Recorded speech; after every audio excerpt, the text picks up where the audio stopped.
एक बहुत पुराने गांव में एक छोटा सा लड़का रहता था, अर्जुन।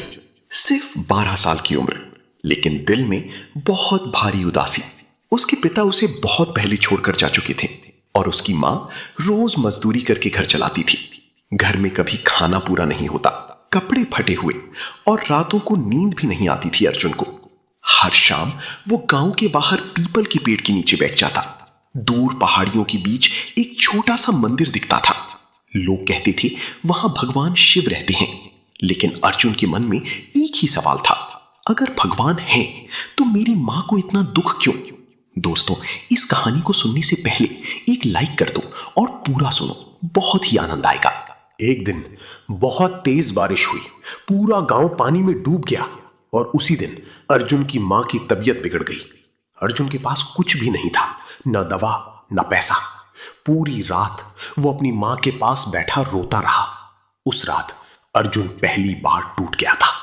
सुबह हुई और उसने एक फैसला लिया, आज मैं मंदिर जाऊंगा। ऐसे हालात में और कोई रास्ता नहीं होते इंसान के पास। क्या आपने कभी ऐसे हालात देखे हैं तो जरूर बताना। रास्ता आसान नहीं था, हर तरफ कीचड़, फटे हुए जूते और लंबा पहाड़ी रास्ता। चलते चलते उसके पैर जवाब देने लगे, सांस फूलने लगी। कई बार वो बैठ गया, लेकिन हर बार फिर उठ खड़ा हुआ, क्योंकि इस बार वो अपने लिए नहीं, अपनी मां के लिए चल रहा था। शाम तक वो आखिरकार मंदिर पहुंच गया। दोस्तों, जरा सोचकर देखो, क्या बीतता होगा उसे लड़के के ऊपर। मंदिर बहुत पुराना था, लेकिन अंदर एक अजीब सी शांति थी। अर्जुन धीरे धीरे अंदर गया और शिवलिंग के सामने घुटनों पर बैठ गया। उसकी आंखों से आंसू बहने लगे। भगवान, अगर आप सच में हैं तो मेरी मां को ठीक कर दो। मुझे कुछ नहीं चाहिए, बस मेरी मां। वो रोता रहा, प्रार्थना करता रहा और फिर वहीं सो गया। सुबह जब अर्जुन उठा तो उसने देखा एक बूढ़ा आदमी सामने बैठा है। चेहरा शांत, आंखों में चमक। बूढ़े ने मुस्कुराकर कहा, बेटा, तुम्हारी मां अब ठीक है। अर्जुन हैरान रह गया।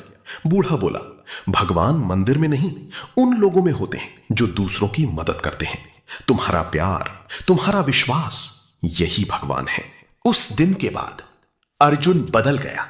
वो अपनी मां की सेवा करता, गांव वालों की मदद करता, बच्चों को पढ़ाता। जब भी उसे दुख होता, वो अपने दिल में ही भगवान से बात करता। सालों बाद लोग उससे पूछते, तुम इतने शांत कैसे रहते हो?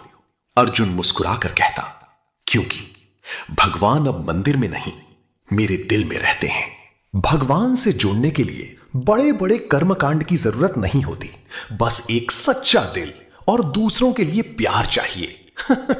इसी तरह का प्रेरणादायक कहानी सुनने के लिए इस चैनल को सब्सक्राइब करें मेरे दोस्त।